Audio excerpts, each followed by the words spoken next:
Dear students, today's topic is CIP rule या इसको sequence rule भी बोलता है या प्रायोरिटी रूल भी बोला जाता है। CIP रूल ये एक एब्रीविएटेड फॉर्म है। 3 साइंटिस्ट मिलकर के ये नोमेनक्लेचर दिए थे, जिसका नाम था कान, CAHN, दूसरे थे इनगोल्ड और तीसरा है प्रीलॉग।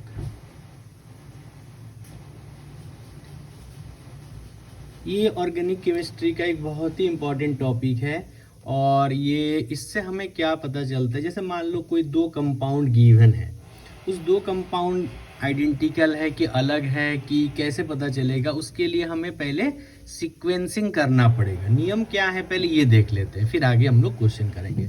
तो CIP रूल ये 5-6 पॉइंट है, जो 5-6 रूल है जो ध्यान में रखना है। सबसे पहला रूल है कि एटम अगर जो डायरेक्टली अटैच रहेगा किसी भी कायरल कार्बन के साथ या डबल बॉन्ड के साथ, अगर प्रायोरिटी देखना है तो उसका एटॉमिक नंबर देखना है। तो क्या बोल रहे हैं, the atom having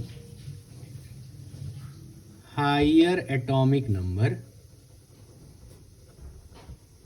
gets higher priority. क्या मतलब है इसका, मान लो एक कायरल कार्बन ये है मेरा, यहाँ पे फ्लोरीन लगा, यहाँ क्लोरीन लगा, यहाँ ब्रोमीन लगा, यहाँ पे आयोडीन लगा हुआ है, ठीक। तो यहाँ पे एक ही एटम है, एटम का एटॉमिक नंबर सबसे ज़्यादा किसका है, आयोडीन का, तो ये हो जाएगा नंबर 1। सबसे कम एटॉमिक नंबर किसका है, फ्लोरीन का, तो ये हो जाएगा नंबर 4। फिर फ्लोरीन के बाद आ जाएगा क्लोरीन और उसके बाद आ जाएगा ब्रोमीन।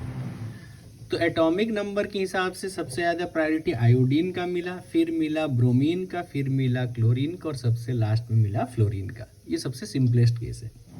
अगर एटॉमिक नंबर सेम है आइसोटोप के लिए, तो हेवियर मास का हो जाता है ज़्यादा प्रायोरिटी। तो for isotopes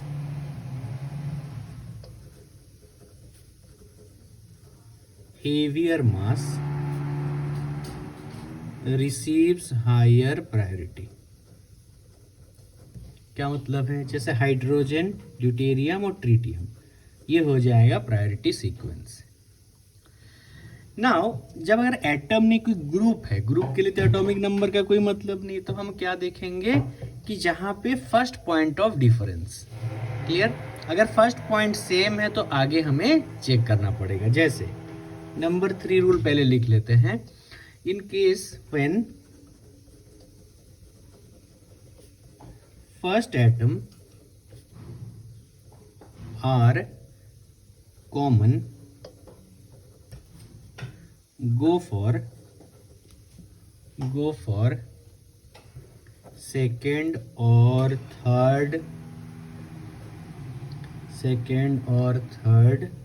and so on till the first point of difference। जब तक हमें पहला पॉइंट ऑफ डिफरेंस नहीं मिल जाता है तब तक हमको वैसे ही चलना है। जैसे एग्जांपल के तौर पे एक ले लेते हैं, मान लो मेरे पास है CH3, एक है CH2CH3, एक है CH2CH2CH3 और एक है सपोज करो H। तो पहला है कार्बन कार्बन कार्बन, कोई डिफरेंस नहीं, हाइड्रोजन सबसे लीस्ट प्रायोरिटी वाला 4 यहाँ हो गया। फिर कार्बन कार्बन कार्बन, इन तीनों में कोई डिफरेंस नहीं। फिर आगे चलते हैं, यहाँ पे है CH2 के साथ इसके कार्बन के साथ कार्बन लगा, यहाँ पे कार्बन के साथ हाइड्रोजन लगा है, यानी कार्बन के साथ कार्बन है, फिर कार्बन, यहाँ पे कार्बन के साथ हाइड्रोजन है और यहाँ पे कार्बन के साथ कार्बन। तो सबसे ज़्यादा प्रायोरिटी किसको मिलेगा, इसको, तो ये आ जाएगा नंबर 1। फिर इसको मिलेगा नंबर 2, फिर इसको मिलेगा नंबर 3। क्यों, कार्बन कार्बन हो गया, कार्बन हाइड्रोजन, फिर कार्बन कार्बन कार्बन। तो थर्ड केस भी समझ में आ गया। हम लोग क्वेश्चन भी करेंगे, पहले देख लेते हैं। नंबर 4, हमें जब डबल बॉन्ड या ट्रिपल बॉन्ड वाला एटम रहेगा, ग्रुप के अंदर डबल बॉन्ड या ट्रिपल बॉन्ड है, हम लोग ये मान लेंगे कि दैट डबल बॉन्ड और ट्रिपल बॉन्ड जो है हाइपोथेटिकली उसको हम लोग सिंगल बॉन्ड की तरह कंसीडर करेंगे।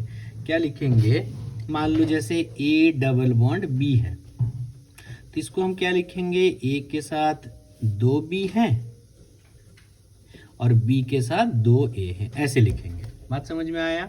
तो डबल बॉन्ड या ट्रिपल बॉन्ड वाले को हम क्या मानेंगे, यहाँ पे हाइपोथेटिकल एटम से उसको रिप्लेस कर देंगे और सबको सिंगल बॉन्ड के फॉर्म में लिखेंगे। दे आर कंसिडर्ड ट्वाइस और थ्राइस, ये जुड़ा रहेगा। जैसे मान लो सी ट्रिपल बॉन्ड एन है, तो कार्बन के साथ कितना नाइट्रोजन अटैच है, 3, तो इसको लिख देंगे, एक तो अटैच है ये और 2 लिख देंगे।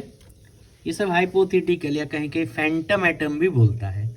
इस नाइट्रोजन के साथ 3 कार्बन जुड़ा है, तो एक तो और जुड़ा है, 3 कार्बन की जगह अब 3 कार्बन दिख गया। समझ में आ गया? तो इस कार्बन के साथ कितना है, नाइट्रोजन नाइट्रोजन नाइट्रोजन, फिर इस नाइट्रोजन के साथ सेकेंड एटम क्या आएगा, कार्बन कार्बन। समझ में आया? तो डबल बॉन्ड या ट्रिपल बॉन्ड के लिए हमें ऐसा रूल को याद रखना है। अच्छा, नेक्स्ट पॉइंट ये है कि अगर हमें ये देखना है कि आर और एस के अंदर जो सीक्वेंसिंग है, नेक्स्ट प्रायोरिटी रूल के अंडर में नंबर 5th रूल ये है कि अगर आर और एस में प्रायोरिटी देखना है तो आर का प्रायोरिटी एस से ज़्यादा है। अभी समझ में नहीं आएगा, केवल अभी लिख के रखो आर एस क्या है, हम लोग आगे डिस्कस करेंगे। और आर एस में आर का प्रायोरिटी ज़्यादा है, सीस और ट्रांस में सीस का प्रायोरिटी ज़्यादा देते हैं देन ट्रांस।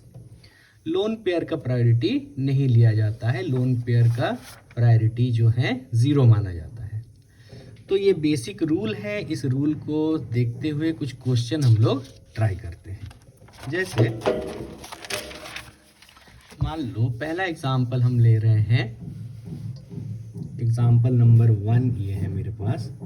मान लो यहाँ पे हमने ले लिया CH3, यहाँ पे ब्रोमीन, यहाँ पे हाइड्रोजन और यहाँ पे D। तो जरा बताओ, पहला एटम कार्बन को देखेंगे, फिर ब्रोमीन को देखेंगे, फिर हाइड्रोजन को, फिर D को। तो देखो ब्रोमीन, कार्बन, हाइड्रोजन और D में सबसे ज़्यादा एटॉमिक नंबर किसका है, ब्रोमीन का। तो ब्रोमीन हो गया नंबर 1 प्रायोरिटी वाला। नेक्स्ट हो गया हाइड्रोजन, कार्बन, तो इसका एटॉमिक नंबर 1, इसका एटॉमिक नंबर 1, इस कार्बन का 12 हो गया, तो ये हो गया नंबर 2। फिर इन दोनों में ये हो जाएगा नंबर 3 और ये नंबर 4, क्योंकि ये आइसोटोप है, जिसका मास ज़्यादा होगा उसका प्रायोरिटी ज़्यादा होगा। पहला एग्जाम्पल क्लियर हुआ। मान लो हमने सेकेंड एग्जाम्पल लेते हैं कुछ इस तरह का। Second example is CH3, next ले लिए CH2 CH3, नेक्स्ट C के साथ CH3 CH3 CH3 और एक ले लेते हैं C के साथ H CH3 CH3। तो जरा बताओ इसके साथ क्या है, इसके साथ कार्बन है, पहला कार्बन, और उसके साथ इस कार्बन के साथ पहला एटम कार्बन है, इसका भी पहला एटम कार्बन है, इसका भी पहला एटम कार्बन है, इसका भी पहला एटम कार्बन है।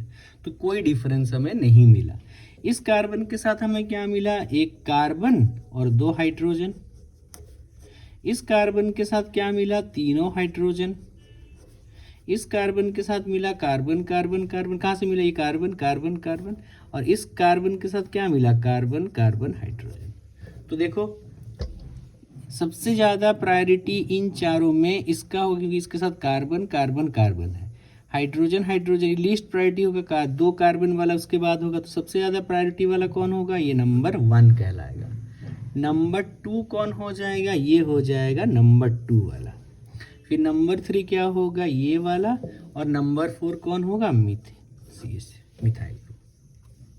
समझ में आया?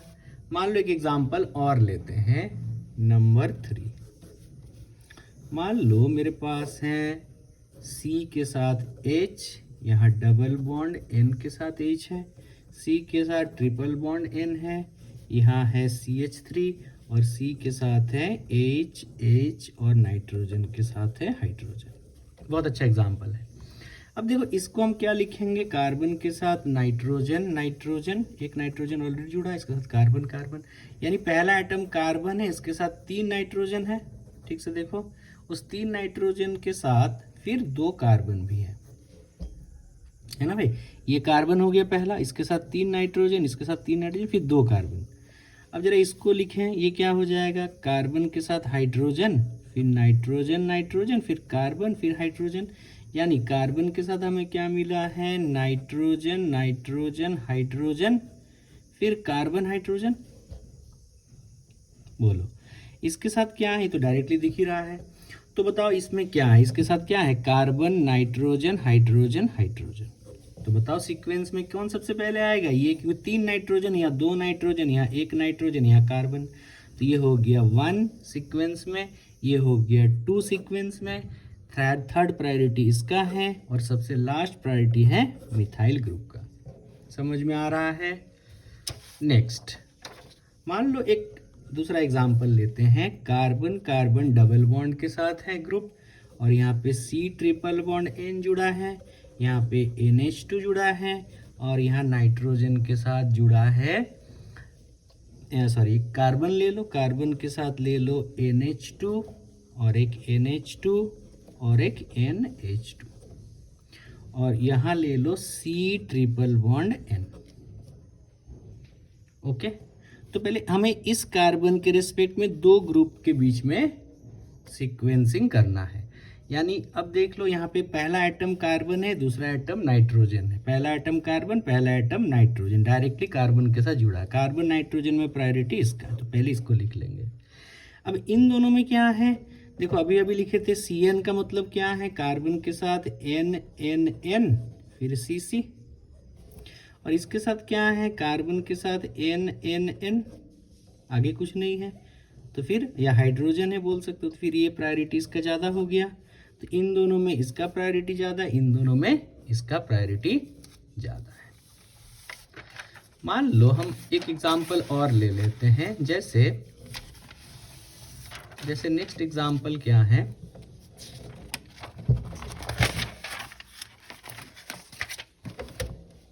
मान लो एक ऐसा कायरल कार्बन है, इसके साथ साइनाइड जुड़ा है, इसके साथ H जुड़ा है, इसके साथ Cl जुड़ा है, इसके साथ कार्बन के साथ नाइट्रोजन जुड़ा है, और नाइट्रोजन के साथ 2 मिथाइल लगा हुआ है, और इसके साथ एक NH2 है, और यहाँ भी एक NH2 है। बोलो सबसे पहले पहला और आखिरी वाला तो क्लियर है, कार्बन, ये क्लोरीन वाला सबसे ज़्यादा प्रायोरिटी, ये लिस्ट। अब इन दोनों में हमें कंपेयर करना है। इन दोनों में अभी अभी लिखे थे साइनाइड क्या है, साइनाइड है हो गया कार्बन के साथ NNN फिर CC, और इसको देखो कार्बन के साथ NNN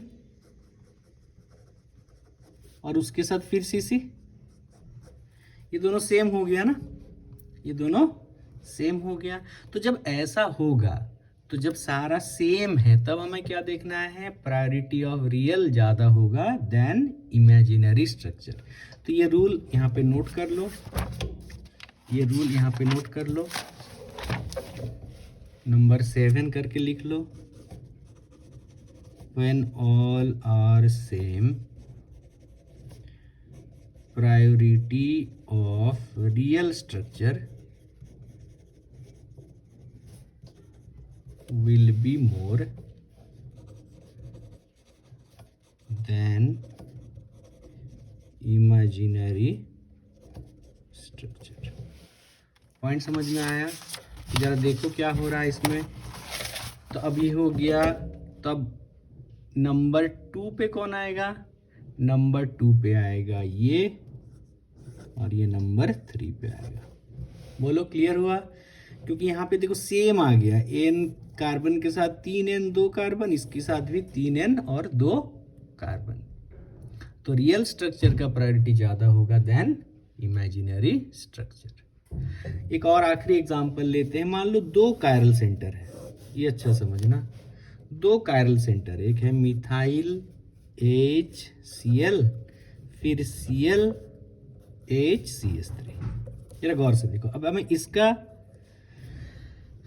इस कायरल कार्बन का हमें कॉन्फ़िगरेशन देखना है। तो पहले देखो इस कार्बन के साथ क्लोरीन कार्बन हाइड्रोजन कार्बन, तो पहला प्रायोरिटी है।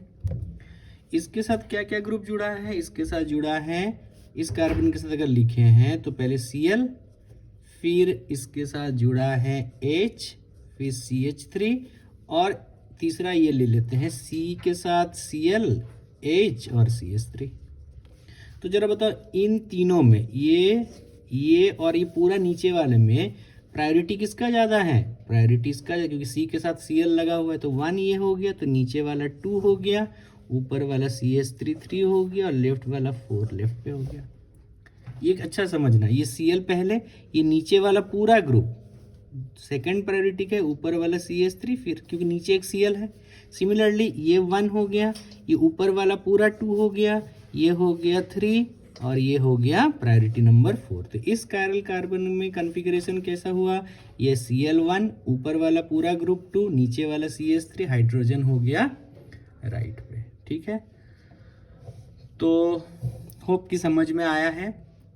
हम लोग नेक्स्ट क्लास में कुछ क्वेश्चन और डिस्कस करेंगे, फिर मिलते हैं नेक्स्ट वीडियो पे।